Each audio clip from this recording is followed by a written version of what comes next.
First of all, let me thank the organizer for inviting me to give this lecture to you, so, and in particular to Gianluca and Juliana. So it's a real pleasure to be here.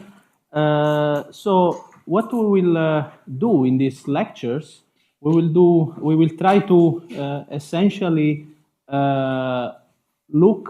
try to look with gravitational waves both at the early universe and also the late universe. Okay, so the way I thought to this lecture is that to try to give you an introduction, I would say, to the main cosmological sources of gravitational waves that allow us to look in the first seconds of the universe. Okay, and then I also will give you some knowledge of how we use gravitational waves to probe the late universe, and in particular cosmological parameters like the Hubble parameters today. Okay, so for people that don't know me, so I am Angelo Ricciardone. I am an assistant professor in Pisa. Okay. So if I would like to summarize my expertise, is cosmology with gravitational waves, right? I come from a cosmological background, okay? At the beginning, more focus on the CMB. Then, while time passes, I get interested in gravitational waves, and then I combine the two interests, and I came out with this interesting topic, okay? So even if at the beginning of my life, so I was mainly focused on early universe sources, and in particular inflationary sources, then I start to get excited on how to use gravitational waves to test features of the late universe about cosmology. Okay, so I typically do lectures on the blackboard because I think that are more interactive. Okay. But this time, since the schedule was quite tight, and I decided to cover essentially two topics, because both early universe and late universe, I switched to slides, but I hope to maintain the same level of interaction with you. So don't be shy. Feel free to stop me and ask me questions, or even if to say me you are too slow, you are too fast. Okay, no problem, because so. I hope that this lecture will, with this lecture, I'm able to teach you, okay, what I know and also what I don't know. Because what happens is that many times that I give lectures, I learn more than what you learn, okay? So it's a good time to exchange this mutual interaction, okay? So I think that if you think about cosmology, so today, you realize that there are a few open questions. There are more than these, okay? But typically, these are the, let's say, most common open questions that we have in cosmology, okay? So first of all, there is a big desire to understand what happens in the early universe, okay? So, and today we have few information from scalar fluctuation, but as we will see in these lectures, gravitational waves are a wonderful messenger to understand and to probe the early universe. So the first question can be really addressed using gravitational waves. Then people realized in the past that in reality gravitational waves are more, let's say, informative. Also another open question in cosmology, like cosmic structures. So as we will see, not much, but as we will see in this lecture, I will also try to address how to use gravitational waves, or what gravitational waves can tell us about dark matter, and in particular for people that have heard about primordial black holes. So then, okay, moving to the late universe, okay? So as I will show you in the third lecture, okay, so gravitational waves in reality can give us information also about dark energy, okay, and also modify gravity, okay. So in principle, so I can use gravitational waves also to test our current acceleration of the universe. Okay? So then I'm sure that you probably heard, okay, in your PhD about this recent cosmic tension, okay.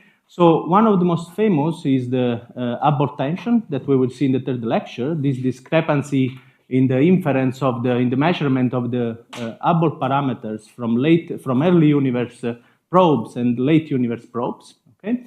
Then there are other tensions that I will not address, like the cosmic dipole, but just to mention that gravitational waves can be used also for studying the cosmic dipoles. And then also recently, as you know, the DESI collaboration found another slight tension in the evolution of dark energy, okay, that is connected to this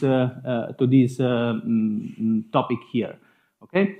So, and then finally, something less known is that we can use gravitational waves in combination or in comparison with other probes to test the cosmological principle, so to test the homogeneity and isotropy of our universe, okay? So as you know, as you see, so I put these 5 questions that are not, as I was saying, not the only ones, okay, in different boxes of different colors, okay? So because mainly, as we will see in this lecture, okay, the primordial universe and the isotropy can be mainly studied using the stochastic gravitational wave background, okay? So for sure, in the next lecture by Tanya, so you will learn more about how to characterize and what is a stochastic background, even if I will give you the basic knowledge in these lectures. On the other hand, so I put in these red boxes here the kind of question that you can try to reply using resolved sources of gravitational waves. Okay, so in principle, so cosmology can be studied, as we will see, both with the stochastic source of gravitational waves, and we will see what they are, and also resolved sources. And even more, so some things that is very recent, okay, and we are working a lot on this, also in in combination with these two, okay. So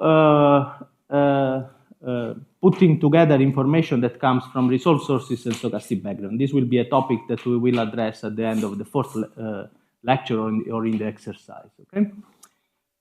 So the first lecture of today, of this morning, will be about the early universe, okay? So, and what I will try to explain you are essentially how to use gravitational waves to probe the first second of the universe and what are these main sources that can be there, okay? So this is the outline of the lectures. So we will see together what are the main cosmological sources of stochastic background in the early universe. So we will see the implication for, I've written here implication for cosmology, but as we will see, so these have implication for cosmology, fundamental physics, astrophysics, and so on, okay? So we will see that the implications are very huge, okay? Then something that I'm working on in these last years, and on which I have prepared another lecture, is how to address, how to extract, if you want, from the data, this information here, okay? So I will present you some recent studies that we have done on the likelihood for the stochastic background. And the exercise, or better, the tutorial that we will have together, okay, I will show you, is how to write a likelihood for the stochastic background and how to perform a parameter estimation for 2 simple cosmological sources, okay? So, and then, so we will, you will extend the tutorial that I prepared for you to the combination of these 2 cosmological sources. Okay, so just to give you, since this is a PhD, this is a lecture, okay? So these are the main reference that I'm going to use, okay? So, and you will find in the slides, okay, also some other reference that will be useful. I will cite them in the slides. So if you want, this is not exhaustive, okay? So these are just some review paper or some books, okay, by Maggiore, some review paper by Caprini and Figueroa. Then these are some papers that we have developed in the LISA Cosmology Working Group, okay? Mainly focus on early universe, okay? here are some papers where we have developed some codes that we are currently using for the reconstruction of the stochastic background and, if you want, the extraction of the parameters. And then there is a review paper by Romano and Cornish about the detection method for the stochastic background that probably Tanya will address more. And then a recent paper on the blue book of the Einstein telescope. Okay. So essentially here you will find most of the information that I'm trying to tell you today. Okay. So what we can learn from primordial gravitational waves. Okay. So as I was saying before, so there are different aspects. Okay. So for sure, as we will see, we can probe the first stages of the universe.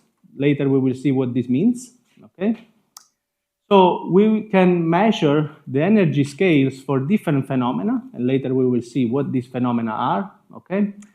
So we can test gravity in extreme regime. So for instance, at Planck time for primordial inflationary gravitational waves.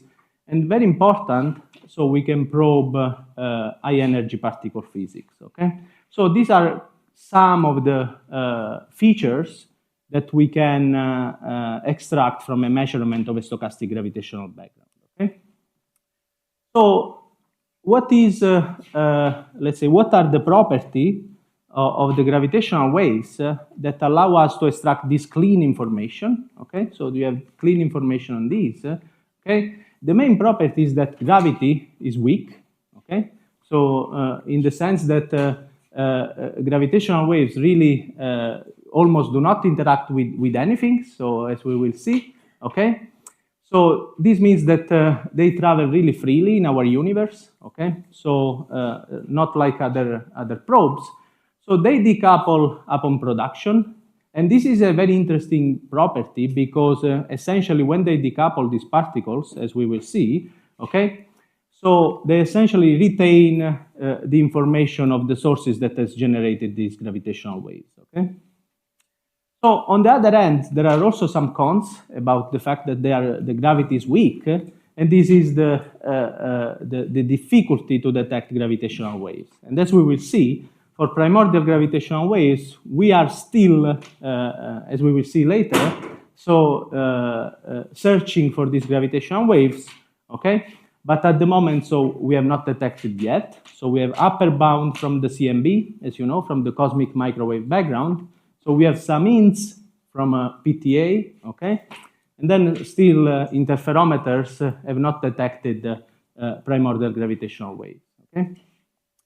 So as I was saying, gravitational waves has an interesting property, okay? So when they decouple, they retain the spectral shape. As we will see later, so each of the sources, each of the main source that I will present you has a specific spectral shape.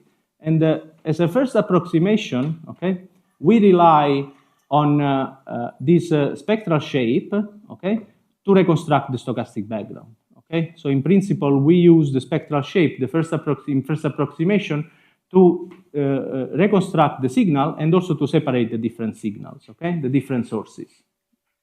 So, and since each of these sources has a specific signatures, okay, so what we will do in the data will be to search for this specific signature in order to distinguish the different sources, okay?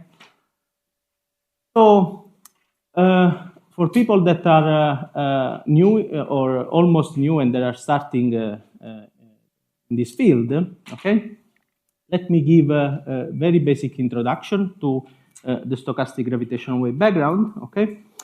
So since this lecture will be focused on primordial gravitational waves, okay? So in reality, what we have in the field are four kinds of sources, okay? So on one side, or let's say for the moment, let's focus on two main sources, okay? On one side, we have, so we have gravitational waves, okay? On one side, we have resolved sources, okay? That are the one on which we are more familiar with, okay? On the other side, we have the stochastic background, okay? In the middle, there are continuous sources or something like bars kind of sources, okay?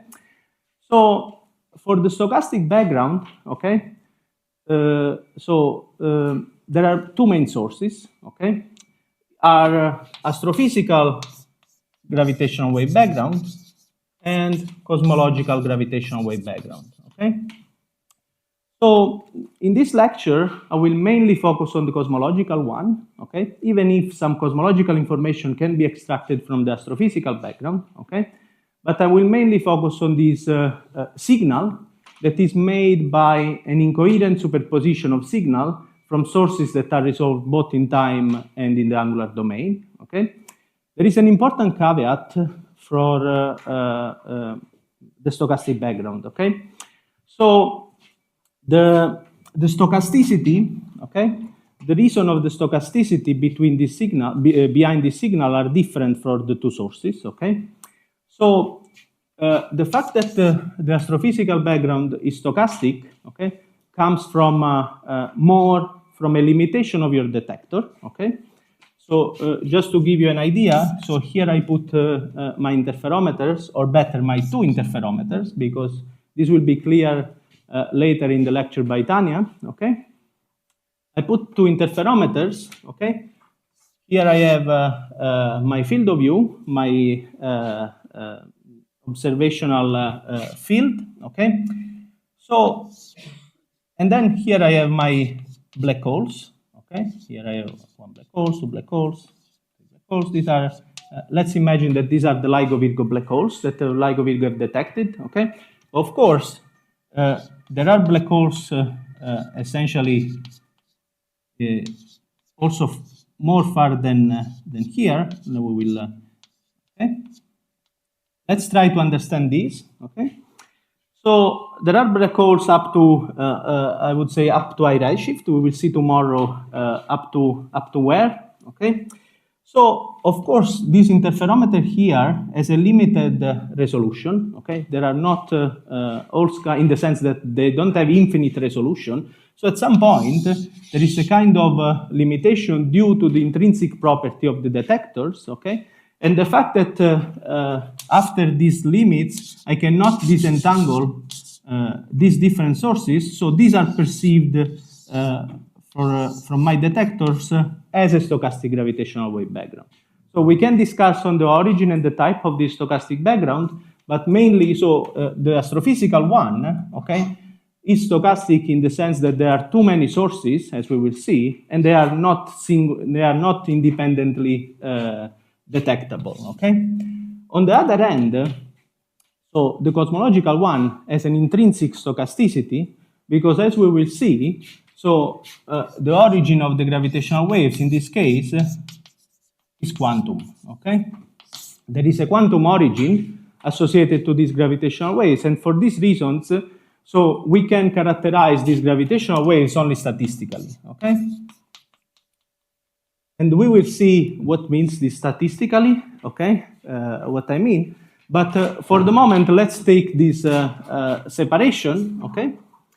And let's remember this, okay? So I have resolved sources of gravitational waves, okay? And I have a stochastic background.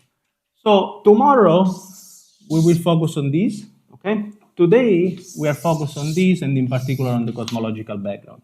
And in particular, I will try to tell you how to treat quantum fluctuation of the metric, essentially, okay, that give rise to my signal. And what is the signal in the data is this guy here, okay? So this is the characteristic strain versus time. So this is a data stream, okay, for a stochastic background, okay? And you will see, and as you see, so it looks really as a noise in the data, okay? So for these reasons, when I was saying they are hard to detect, okay, they are hard to detect resolved sources. After 100 years, we have been able to detect them thanks to LIGO Virgo. It's even more difficult to detect some things that in the data looks like this, okay? So probably you will be the main people, so the people that will be able to detect this guy. So it's important that you build solid basis, because we need a lot of efforts to try to disentangle this guy from the noise. Okay. So, but of course, since we will use this tomorrow, okay. So you have learned by Cliff, okay, that there are also resolved sources of gravitational waves. The one coming from the merging of compact objects, like for instance black holes, neutron stars, white dwarfs, or supernova. Okay. So as you see, these are easy to characterize because they are described by a waveform in the different stages of their evolution, okay? In the spiral, in the merger, in the ring down. So, and you can basically overlap, if you want, your signal with your template coming from, as you know now, from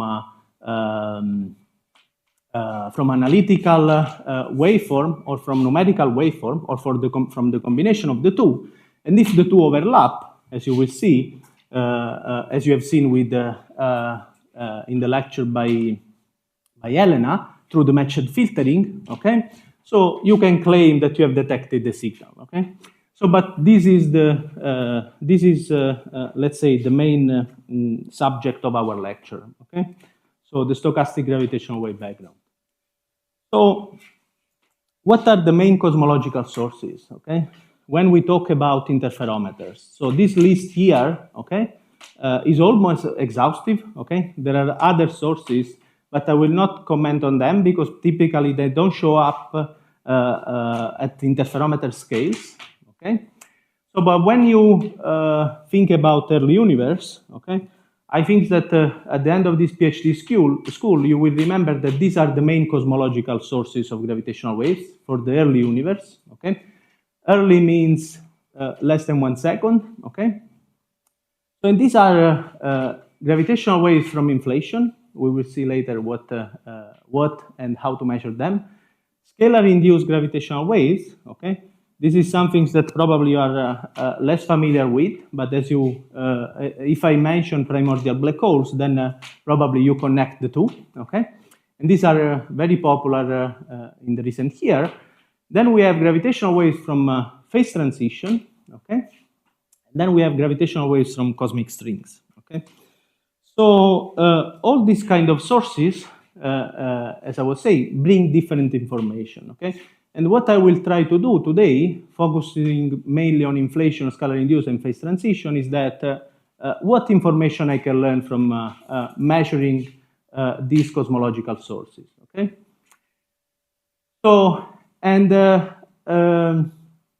I was saying at the beginning, so I can use the information from these sources to probe energies above particle terrestrial detector, okay? This is an extremely interesting properties, as we will see, for instance, in the case of phase transition, okay? So we will see that phase transition or first order phase transition in the early universe require physics beyond standard model, okay? So this means that we can really probe high energy scales, okay? We can do tests of fundamental physics, so we will see in the inflationary case how to add a simple ingredients to the most simple model of inflation to try to increase the signal, and this will allow us to test some of fundamental physics like the axion decay constant. So again, so we can probe physics beyond the standard model, and we can learn about the origin of our universe, okay? So why gravitational waves have become so popular, okay?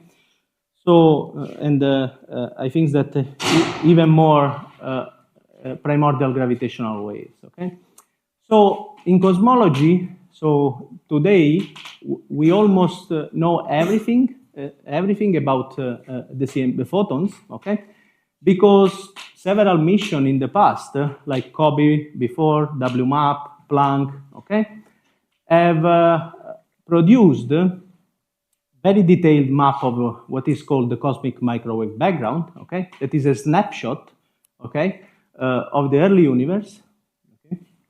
And we have very fine details about the cosmic microwave background, but only from the temperature fluctuation. Okay, what you see here is a CMB map from Planck. Okay, and from this map we have learned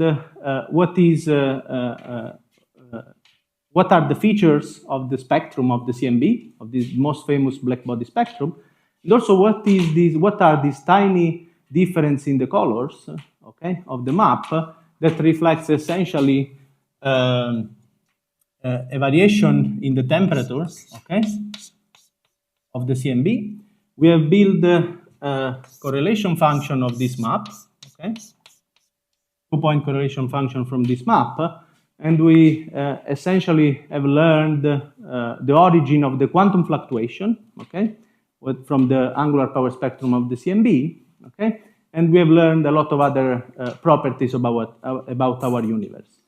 But as you see here, okay, the energy to which photons decouple, okay, when the CMB is formed, are very low energy compared to other species like neutrinos or like gravitational waves.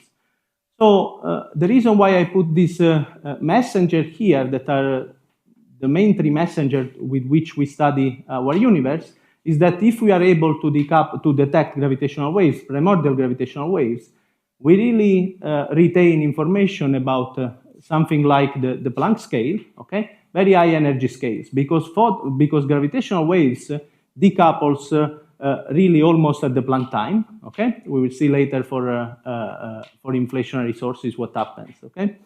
So, and since this guy here, these primordial gravitational waves are out of equilibrium since the Planck scales, okay, while photons, they decouple are 0.3 electron volt, so they carry information about the universe at really high energy scales, okay?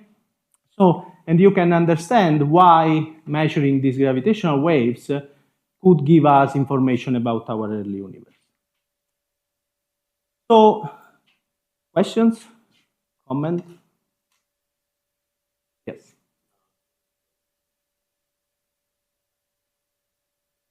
Okay, that's a very nice question. Okay, so we will see the different sources. Okay, and we will see how they are characterized and which kind of spectrum we are expected from these sources. Okay, so we will see some the famous the spectrum from, for instance, from gravitational waves from single field slow roll inflationary models. We will see how it looks like in frequency. Okay. Then we will see also the spectrum that is expected from a cosmological phase transition, from a phase transition. And then we will also see, for instance, how it looks, a spectrum from other sources, okay?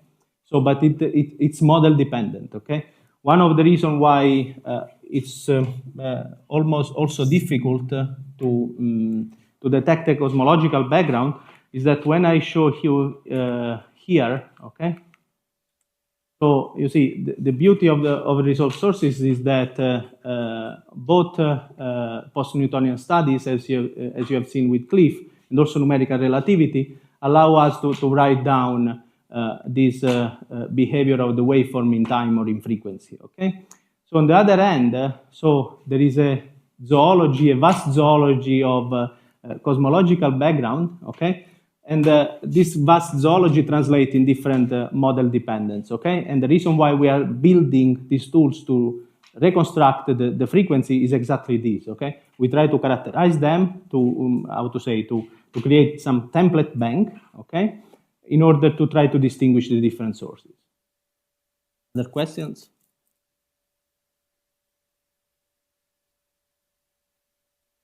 Don't be shy, okay? So, as I was saying, so we are not the first trying to look for cosmological gravitational waves, and hopefully not the last, okay?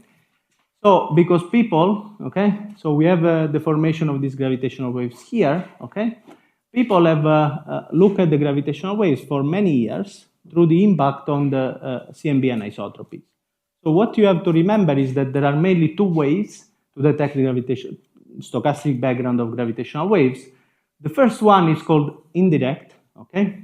Because essentially, so as you know, okay, gravitational waves has a specific signature on the CMB photons that is the B modes polarization. Okay, the B modes, okay, differently from temperature and E mode, okay, are only generated by gravitational waves, okay? So if you look at the CMB spectrum, the one that I showed before, and you see a particular pattern of the polarization, okay? The only responsible for the B modes pattern are primordial gravitational waves.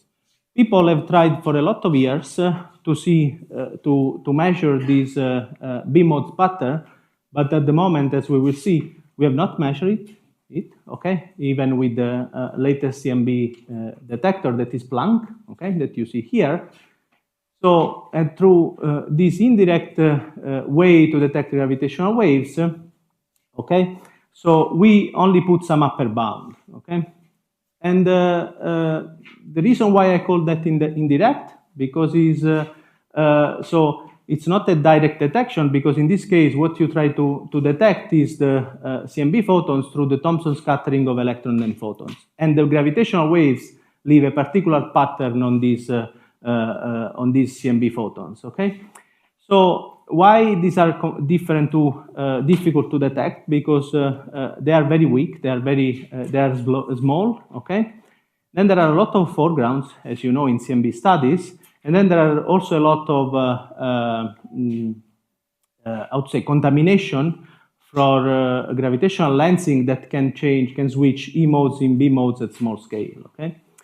In this lecture, I will mainly focus on this other way to detect primordial gravitational waves, that is the direct detection of gravitational waves, okay? So, as you will see in the next lecture by Tanya, okay?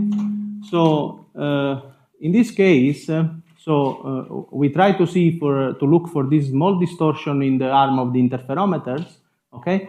But contrarily to resolved sources, okay, you will need two interferometers for detecting a stochastic gravitational wave background. But I don't want to spoil Tanya's lectures.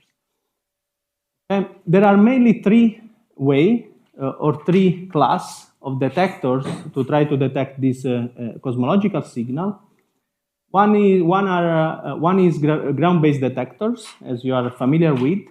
What I means here is LIGO, Virgo, or Kagra detectors as second-generation detectors, or as we will see better tomorrow, future third-generation detectors like Einstein telescope. And then there is space-based detectors like LISA, Taiji, or Tianguin that will be ready in 10 years from now. And then, as we will see quickly today, there are pulsar timing array, okay? So that is a different way to detect gravitational waves through essentially impact on the time of propagation of the pulse from the pulsar to the Earth, okay? I will mainly focus on interferometers, okay, where we try to measure this distortion in the arms of the interferometers while a gravitational wave is passing, okay? But remember that so a lot of efforts has been put to detect gravitational waves through the CMB, and in particular through the B modes of the CMB. And these efforts translate essentially in this triplet, okay? It's a bit reductive, but it's true, okay? So, first of all, let's try to understand, probably you have already seen this plot in your cosmology course, okay? So this is essentially the translation of the angular power spectrum of the CMB versus on the y-axis versus the multipole, okay, L, that represent the scale at which we are looking our sky, essentially, okay?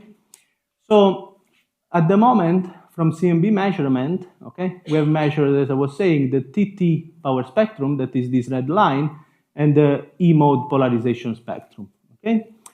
So, as you have learned in your cosmology course, from measuring this angular spectrum of the CMB for people, okay, as you have seen in your course, we have learned a lot from measuring this peak and the position of the peak, okay? So if you have your CL spectrum, okay, in reality this is L plus plus 1, okay, and this is L, okay. So from the spectrum of the CMB, from the angular spectrum of the CMB, we have learned a lot about cosmological parameters, like the 6 cosmological parameters of the lambda cold dark matter model, okay. And we have learned also other properties of our universe. But here you see that summarize some of the information that we have extracted from the position of the peak, the height of the peak, the dip, and so on and so forth. Okay? From the EE spectrum, we have learned, for instance, when the first stars has formed, and also some other properties of the polarization. What I focus more is the BB power spectrum, okay, the angular spectrum, that is this green line here that we have not detected, okay, yet. And you see that there are 3 different shapes for 3 different value of R. So, okay, for people that don't know this is the tensor to scalar ratio, okay, is the ratio between the tensor power spectrum and the scalar power spectrum. That is a measurement of, if you want, okay, this is P of H over P of Z, okay? This is the curvature perturbation, okay? Since we have measured this guy here, we have not measured this guy here, so we only have upper bound on this, okay? So, but essentially, since we have measured this guy, if we are measuring for different value of R, essentially we have different amplitudes for the primordial power spectrum of the tensors, and you see here, okay, which kind of information we could, for instance, learn from measuring this power spectrum. Okay, but at the moment, as I was saying, we have only upper bounds. And in the recent year, okay, so people have combined different probes, Planck, BICEP, and also we have combined also with interferometers. We have only obtained more stringent bound, and this is, I think, one of the most recent. Okay. R is almost is something like 10 to minus 2, okay? Keep in mind this number because it will be important when we will study the cosmological sources at interferometers, okay? So, and from this picture here, from this plot here, you can learn something also relevant because, okay, you see this is the posterior, the confidence interval of the 2D confidence interval plot for the tensor to scalar ratio versus the spectral tilt of the scalars. And as you see here, okay, with different lines here, are different models of inflation with quadratic potential, with linear potential, or with a potential like phi to the 2/3, okay? These are classified in 2 classes of model of gravitational waves. And here you see these lines, different duration of inflation, where this n is the number of EFOLs, okay? And you see here how to do a kind of model selection of primordial model of inflation through the measurement of R and NS. And here you can understand why measuring the primordial gravitational waves is important to select inflationary model of gravitational waves. It's true that we have only upper bound from the CMB. So remember, these are CMB measurement, also in combination with other probes, but mainly CMB measurement, okay? But it's even true that a couple of years ago, so the pulsar timing collaboration made with the 15 years of data, made the first claim of detection of a stochastic gravitational wave background, okay? So here I reported their measurement of what is called the Hellingsdam's curve versus of the Hellingsdam's curves, that is how a PTA network of detector responds to a passing gravitational waves for different separation between the pulsar, okay? And you see it has this specific form, okay? I don't know if you have you seen something like this in the previous lecture, okay? So good, so you already know this. And you see the distribution of this data follows these Hellingsdam's curves. That is an indication of the existence, even if it's not confirmed, okay? The significance is not so high, of this stochastic gravitational wave background. So keep in mind that the origin of this signal is not clear yet, okay? The main indication is that this signal comes from supermassive black hole binaries, okay? Still a stochastic gravitational wave background, okay? But at the same time, there are many cosmological sources, okay, that can fit this data, okay? As you will see, scalar-induced gravitational waves are something, okay? Phase transition are something else, okay? And cosmic strings as well. Sorry, okay. So still the origin of this signal is not clear yet. So it's really interesting to look also for this kind of signature. Okay. So this concludes all the introduction. Let's start with the lecture. Okay. So any question?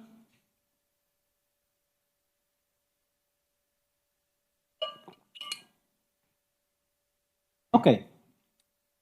Well, now how to put in a let's say in a pedagogical context what I have told you so far. Okay. So I should give you the basis, or better, the framework for this.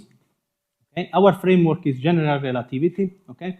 As you know, this is the Einstein tensor that tells essentially that describes the geometry of our universe on the left-hand side of the Einstein equation. On the right-hand side, we have the matter. Okay, described by this energy momentum tensor. And this MP is the reduced Planck mass. Okay, so we have this space-time metric. Okay. And we will see how to describe gravitational waves in this space-time matrix. And as you know, GR is invariant under diffeomorphism invariance, under a coordinate transformation. Okay?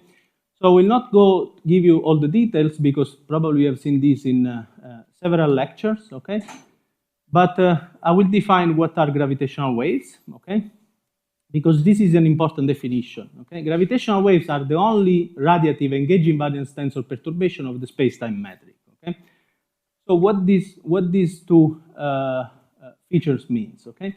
Radiative means that this guy here, gravitational waves, has a dynamical evolution that is governed by wave equation, okay? As we will see how the other perturbation in our universe behaves, okay? But keep in mind that these are the only propagating messengers that are characterized by a wave equation, okay? So, and the most important properties is that they are gauge invariant, in the sense that so they are completely independent of the choice of the coordinate system. This is the first properties, and the most important thing is that what you're measuring is a physical degrees of freedom. Okay, it's not any gauge artifact and so on and so forth. Okay? How to introduce gravitational waves in a cosmological context? Okay, the simplest idea, or better, the starting idea is to start in a flat Minkowski spacetime, okay, described by this eta mu nu metric plus a small perturbation. Okay, this is Minkowski once, and this is a small fluctuation of Minkowski, with this condition here that this perturbation of your flat spacetime is very small. Okay, I mean the weak field approximation. Okay, so since I know that GR is invariant under this coordinate transformation, I check how my perturbation change under this coordinate transformation, and I found this relation here. So then what I want to do is try to find, to write the equation, the Einstein equation for this small perturbation. In reality, it's more simple to introduce this trace reverse metric that has this property. So if I compute the trace, this is equal to minus h, okay? And if I linearize my Einstein equation, so you take the left-hand side, the G mu nu, okay? First of all, you take the Christoffel symbol, you linearize the Christoffel symbol, then you linearize the Riemann tensor, then you linearize your Ricci tensor, and then you write your G mu nu, okay? So remember, I didn't write that, but the G mu nu, okay, is mu nu minus 1/2 G mu nu R, where this is the Ricci tensor, and this is, sorry, yes, and this is the Ricci scalar, okay? So you linearize the gravity for these trace reverse metrics, and you obtain a linear equation, Einstein equation, that is this one, okay?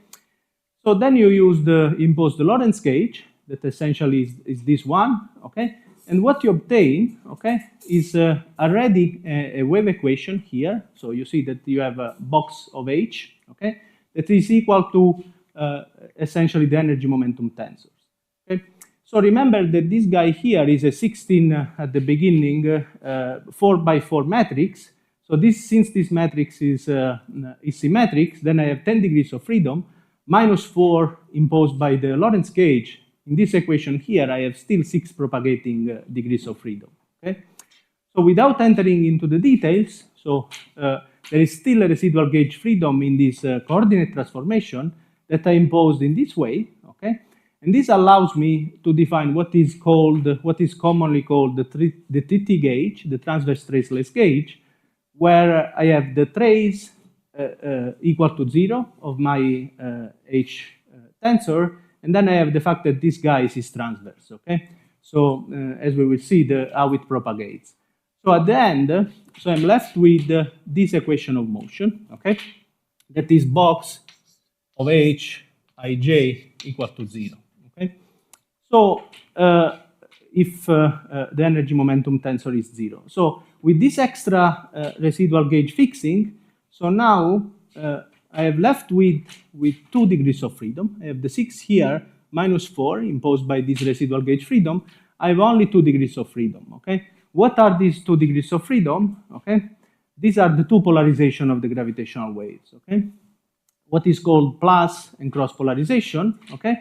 And as you see, okay, so the gravitational wave, this equation has a wave solution, okay, that is given by this equation here, where you see I can decompose my tensor eigenmodes in the plus and cross polarization. These are the two polarization of the gravitational wave, okay? So in these propagating fields are gravitational wave, okay? So these are two physical transverse modes that are gauge invariant. So this here is the direction of the propagation, and here you see how a plus polarization would propagate in the space-time. Okay?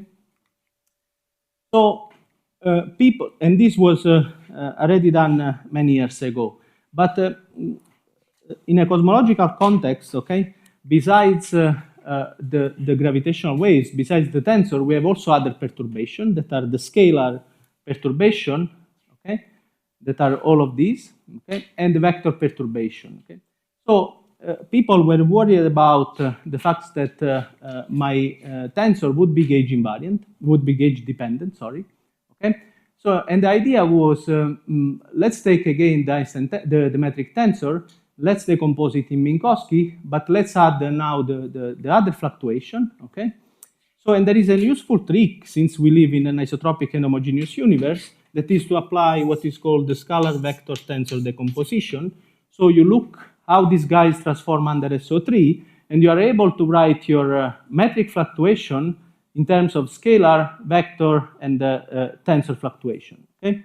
Keep in mind this Hij here, because this is very important.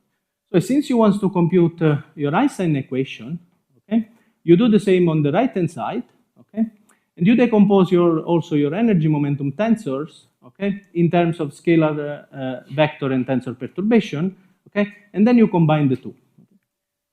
So this time, since I want to understand better if these guys are gauge invariant, okay, so instead of fixing a gauge, what I do, I build some gauge invariant variables that are these capital phi, theta, sigma, and Hij, and look at here, okay, because while the scalar and the vector are combination of the previous fluctuation, okay, the Hij is gauge invariant by itself, okay, so it doesn't transform any under gauge transformation. So, and they carry these degrees of freedom. So if you then combine the left-hand side and the right-hand side, and you look for the propagation of scalar, vector, and tensor, you realize something extremely beautiful, okay? Look at here. So the scalar, the two scalar, theta and phi, and the vectors, okay, do not have a propagating equation, okay? So these are just constrained equation. You see here, you don't have any box of phi. So the only propagating degrees of freedom are gravitational waves. Okay, and this is the first. This relates to the first properties that we have introduced at the beginning. That these are radiative degrees of freedom. This is translated in this equation here.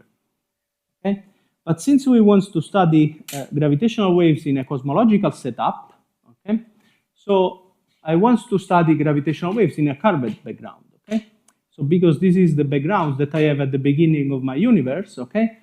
And this is what describes my universe at the background level. So typically, since we live in an homogeneous and isotropic universe on large scales, it's good to assume that this background matrix is the Friedmann-Lemaitre-Robertson-Walker matrix.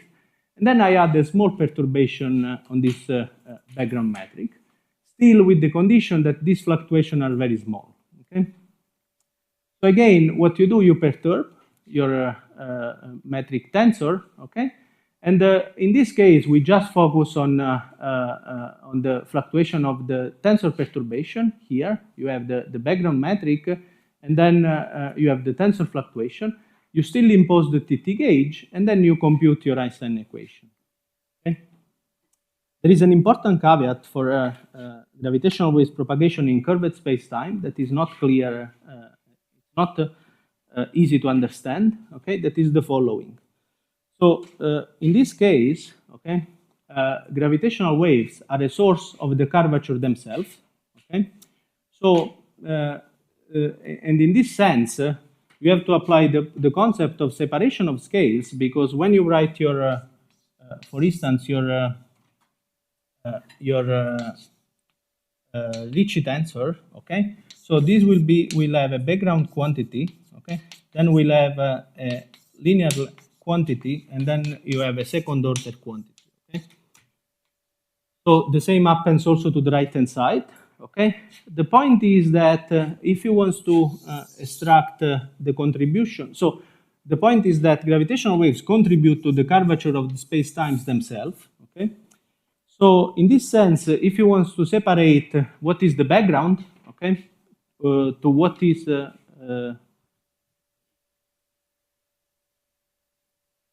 so now the point is that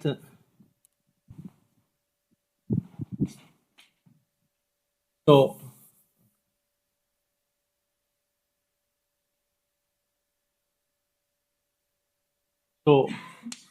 you have my background metric, okay, here, and then I have my propagating gravitational waves. So I want to separate these two because you see gravitational waves contribute to the curvature of the background themselves. So in order to extract these gravitational waves, I need to impose, okay, that this perturbation have this condition here, okay. And these are, in order to separate the contribution, I have to impose that the perturbation of the gravitational waves, that is delta L, is much smaller than the length of the background, okay? So this is the wavelength of the background, this is the wavelength of the gravitational waves. In order to separate the two, okay? So I need to impose this condition, because if I want to extract the energy carried by gravitational waves, that's the reason why you typically have this average here, okay, that will be more clear later. But this is an average, okay, over length or time scales that are between L, that is between the propagation, the wavelengths of my gravitational waves, between these two wavelengths, okay. So only in this way you can separate the propagating gravitational waves from the background itself, okay.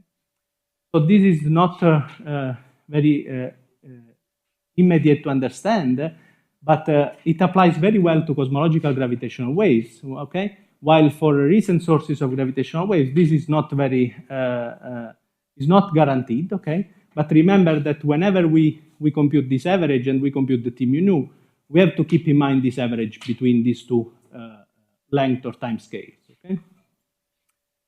Okay, so if I have computed my T mu nu of my gravitational waves, okay, I can compute the energy density carried by this guy here, okay, and this will be essentially the 0,0 component of the energy momentum tensor, and this will be proportional to the time derivative, the square of the time derivative of Hij, okay. And remember that we have to perform this average. And here, let me introduce the first observable for the stochastic gravitational wave background, that is the gravitational wave energy density spectrum per logarithmic frequency, okay? And this will tell us how gravitational waves behaves as a function of frequency, okay? And this is essentially the energy density carried by gravitational waves in a similar way as we define the energy density in radiation in our universe, or we define the energy density in matter of our universe, we define also the energy density carried in our universe by gravitational waves, okay? And this is the reason why it is normalized to the critical energy density. So, how these gravitational waves propagates, okay? So we take the metric element, okay, the line element, and we perturb this guy here. A is the scale factor, eta is the conformal time, and here I have my small fluctuation, okay, my tensors. Okay. What I do, I redefine my tensors, introducing this capital Hij, because I want to write my equation of motion, okay? You just compute your second order action, and then you vary the second order action, and you obtain the equation of motion, okay? So this is the equation of motion for gravitational waves, and as you see here, there are one interesting properties, that this guy here feels a kind of friction due to the expansion of the universe that is given by these terms A double dot over A. Okay, so if I want to solve this equation far from the source, so I put the right hand side equal to 0, okay, where this pi ij tt, okay, is the anisotropic stress of the energy momentum tensors, okay. So and at the end of the day, what I get, the gravitational waves equation of motion is this one. Okay, this is the equation of motion for gravitational waves in an expanding universe. And the fact that the universe is expanding is in these terms here, okay? So this is an equation that I know how to treat, okay? Because this is a Bessel equation, okay? So, and these are the general solution of my Bessel equation. And here there is another interesting concept to apply that is the following. Okay, let me go here. So these gravitational waves, okay, are propagating in our universe. I didn't introduce you the concept yet, okay? But an important point is that when I introduce my, framework, okay? I have to consider that, for instance, I am in an inflationary framework, okay? Where in this inflationary framework, I have the Hubble horizon, okay, that evolve in time, okay, and there are different phases, okay, where my fluctuation, that is, let's say there's a length scale lambda, let's call it lambda gravitational waves. This is the length scale associated to my gravitational waves, has mainly two regimes. One regime in which is subhorizon, okay, when is it here, up to here, okay, and a regime like this one, where it is super horizon, okay? So, and this is due to the fact that inflation, what does, okay, this is the inflationary period.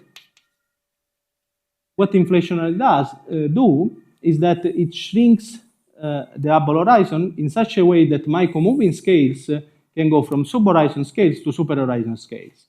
So this is the main motivation, for instance, why CMB looks so homogeneous and isotropic, the so-called homogeneity problem, okay? And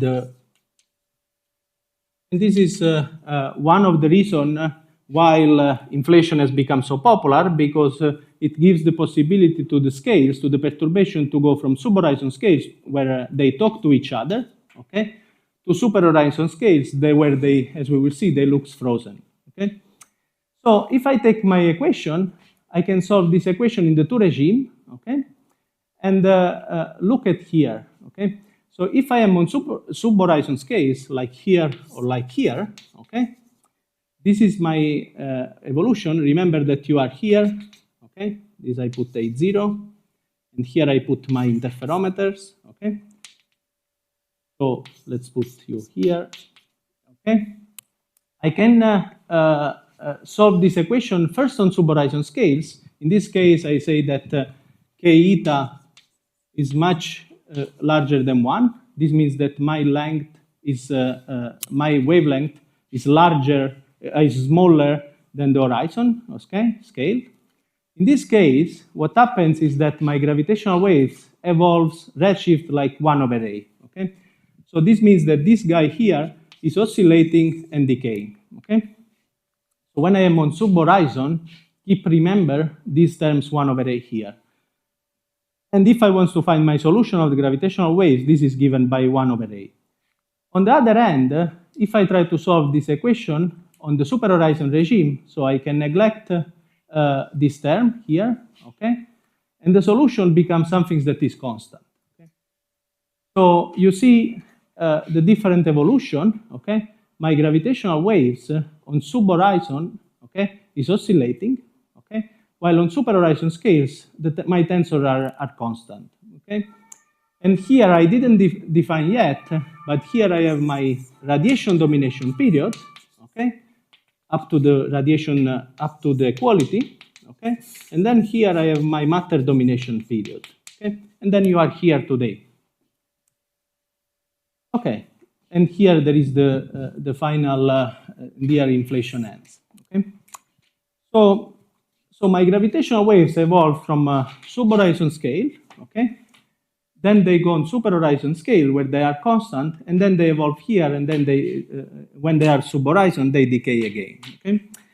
So, and there is a particular properties for interferometers, okay, that we will see later better in details, that all the fluctuation, all the tensor modes that typically re-enter in radiation domination, so the guys that re-enter from here to here, they appear at interferometer scales, okay? The gravitational waves that re-enter in radiation domination phase, okay? They typically appear at frequency of interferometer scales, okay? And this is something like we will see, probably you have seen already with Jessica, okay? That if I put my frequency here, okay, and I put my omega GW here, okay? Here I have my CMB scale, okay? This is the CMB, okay? This is Planck, for instance. This is the noise, okay? This is 10 to minus 17 hertz, okay? Here I have 10 to minus 9. I have my PTA, okay? And here I have Lisa, for instance, 10 to minus 3, okay, hertz. And then here I have my current or future interferometers like T. This is Lisa, okay? This is 10 to the 2 hertz, okay? So all the fluctuation that re-enters in radiation domination will appear in this regime here, okay? So we will see better in detail this, but that's the relevance of having gravitational waves that re-enter in radiation domination. So the first source that I want to present you, everything clear up to now? Too fast, too slow? How is it? It's okay? So can you follow me or it's a bit too fast? It's okay? Okay. So even everything is okay, let's try to embed these gravitational waves in an inflationary context, okay? This is the first source of cosmological sources that we will see together, okay? So probably who doesn't know about inflation, cosmic inflation? Raise the hand. Everyone knows? Okay, very good. So then I don't need to spend time on this guy that is rolling down, okay? The inflaton that solves a lot of puzzles of the standard Big Bang models. The main properties that I want to highlight is that this inflaton field give rise to scalar and tensor fluctuation, okay? And this tensor fluctuation, as you see here, are the let's say, perturbation, the spatial perturbation of the Friedmann-Lemaitre-Robertson-Walker metric. So I still work in the TT gauge, and I have my 2 degrees of freedom. So then you can ask me, why, if I try to measure gravitational waves with CMB, you want to spend time also to look at gravitational waves with interferometers, okay? The reason is very simple, okay? So if you look at CMB scales, that is a translation of that plot there, okay? This guy here, okay? So you are looking, here I wrote in frequency, okay, 10 to minus 17 hertz. So if you look in scales, in comoving wave number, so you see that the CMB probes very large scale, okay? While if I measure gravitational waves with interferometers or with PTA, so I'm probing other scale, smaller scale, okay, in particular. And what this probing of different scale means? This probing of the different scale means that I'm probing different stages of the inflaton along his what is called slow roll potential, okay? So if I would be able to measure, for instance, gravitational waves with LISA, so I would have information on something like 30 folds before the end of inflation. So I'm probing at different stages of the inflaton evolution, okay? Or and the similar with PTA or with advanced LIGO, okay? So measuring gravitational waves at different scale, okay, allows me also to put constraint on parameters, at different scales, okay? Besides the science, we can also try to learn something on the evolution of the cosmological parameters. And this translates in the fact that we don't have so much information on this, and with gravitational waves, we would be allowed to test regions for which we don't have information. So, how to, this is the first, I would say, exercise. Probably you have already done this kind of exercise, okay? So take my simplest model of inflation, single field slow roll model of inflation, and compute the tensor power spectrum, okay? So remember that we are talking about quantum fields, okay? So that must be characterized in a statistical sense, okay?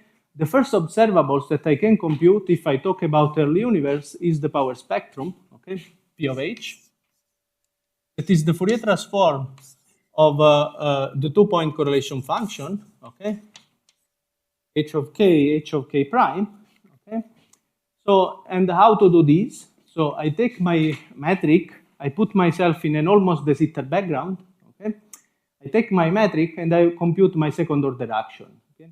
The easiest thing to do is to redefine, to canonical normalize the field, okay. So you redefine your gravitational waves field in this, with this reduced Planck mass and the scale factor here, and you rewrite, and you find the solution of the equation of motion, okay? So the solution of the equation of motion is this one, where I have imposed that since I am deep sub-horizon, I am in the Bunch-Davis vacuum, okay? So, and this will be my solution. Then I have imposed my, my initial condition, okay? But then what I do,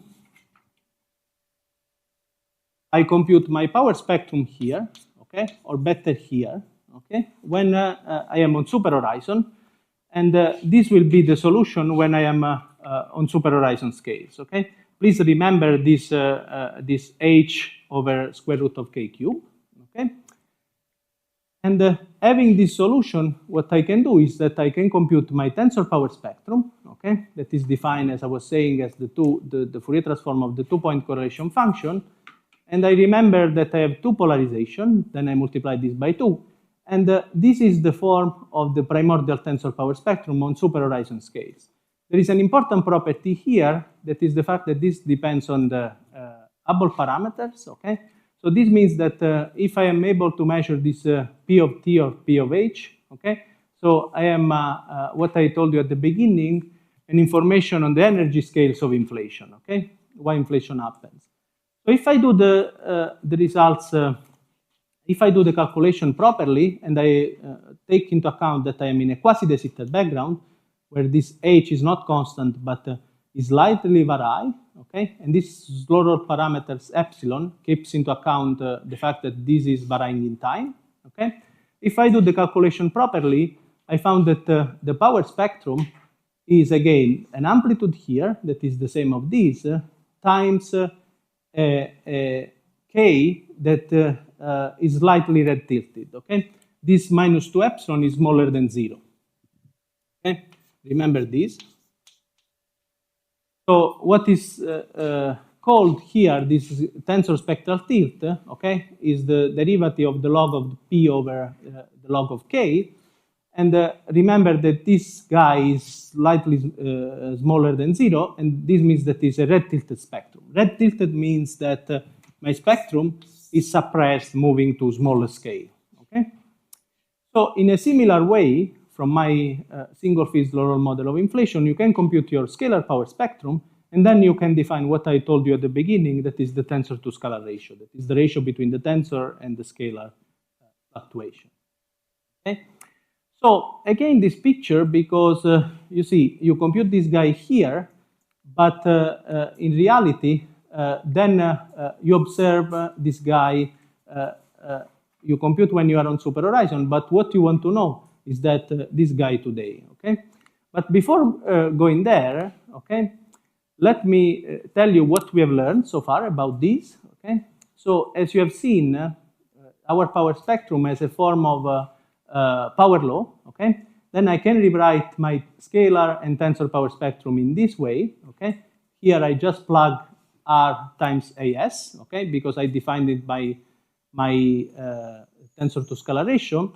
So, and as I told you at the beginning, so we have very well measured P of Z, P of R from the CMB, and we have stringent bound on the amplitudes of the scalar power spectrum that is of order 10 to minus 9, okay? And from CMB measurement, we also know that this guy here is 0.965. And also the scalar spectrum is slightly red tilted. So if I am in a single field model of inflation, okay, there is this consistency relation that relates my Lorentz parameters to the spectral, to the tensor to scalar ratio. And this is very important because now we will calculate, okay, how these models would, the amplitudes of this model at interferometer scale, okay? So again, from CMB we have learned a lot. So I put my spectral tilt versus the tensor to scalar ratio, and I do a classification of different models of inflation, and I see what are the models that fits better the data, okay? And you see, you know already this plot. So, well, what I was saying before is that we measure this guy here, but you are here, okay?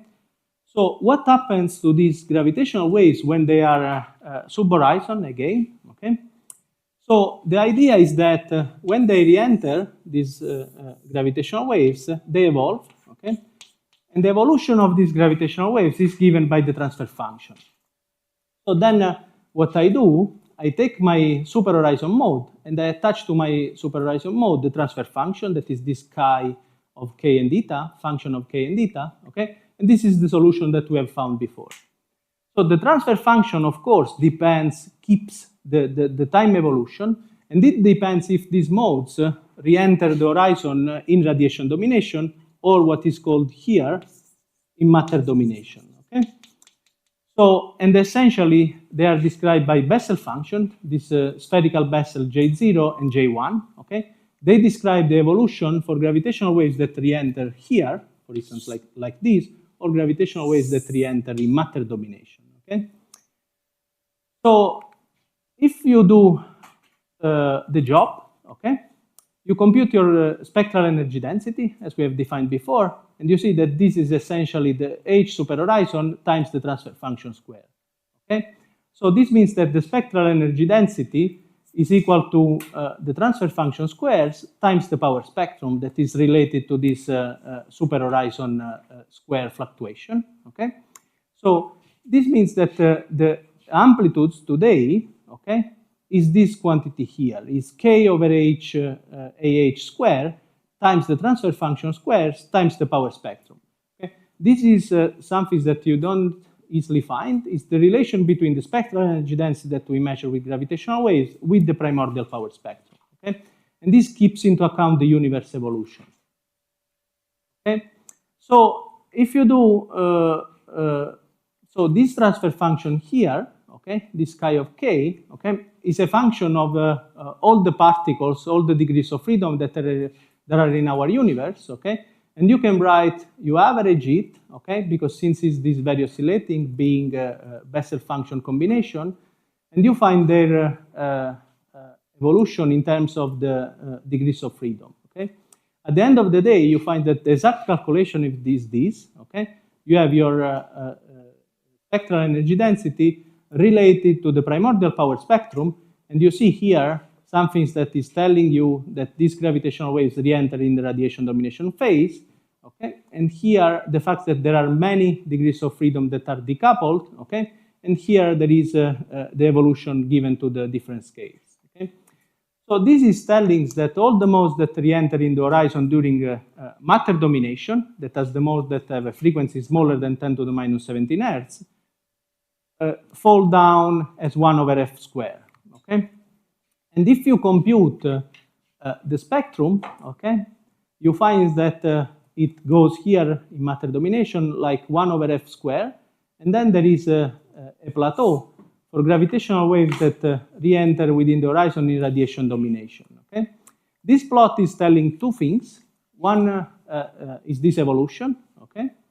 And the other one is that you see that in different times, at different temperature, at different frequency, gravitational waves feels also the expansion of the universe, okay? And in particular, the imprints of the different decoupling of the different particles on the spectrum, okay?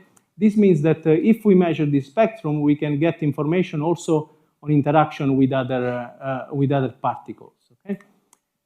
So, well, what is the summary of this part? Okay, is that if you take your single field model of inflation, okay, the most simple one, you compute the expected spectrum, and you find that this is equal to 10 times 10 to minus 16 normalized times the tensor to scalar ratio. Okay, so if you compute this spectrum, you see that this is the famous 1 over f squared of the radiation domination. This is the slightly red tilted evolution of my gravitational waves, and you see that this is not observable because it's well below the sensitivity of current and future gravitational waves detector as LISA, LIGO Virgo, ET, and this is BBO, okay, or this IGO.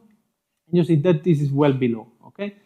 Then your question is that why I have to waste time in looking for early universe sources of gravitational waves, then why they give you a job for looking to these cosmological sources, okay? And the answer is that we will address also in the afternoon today is that we have studied this guy with the left-hand side is equal to 0, with the right-hand side equal to 0. But if there is an extra source of gravitational waves that, give rise to an extra injection of gravitational waves, then the situation can change, okay? The simplest and most natural model of inflation to do this is an axion inflation model, okay, where essentially you have the inflaton field that is coupled to a gauge field, okay.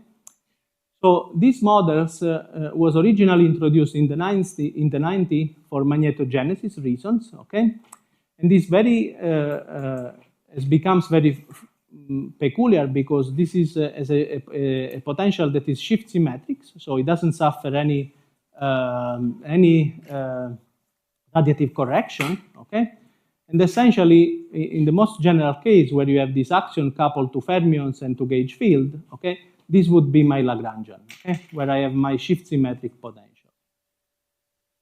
So, and here I think that I stop because we will see in the afternoon how these models evolve, okay? This is the first model that we are going to study, okay? This is the cosmological setup in which we embed our axion inflation models.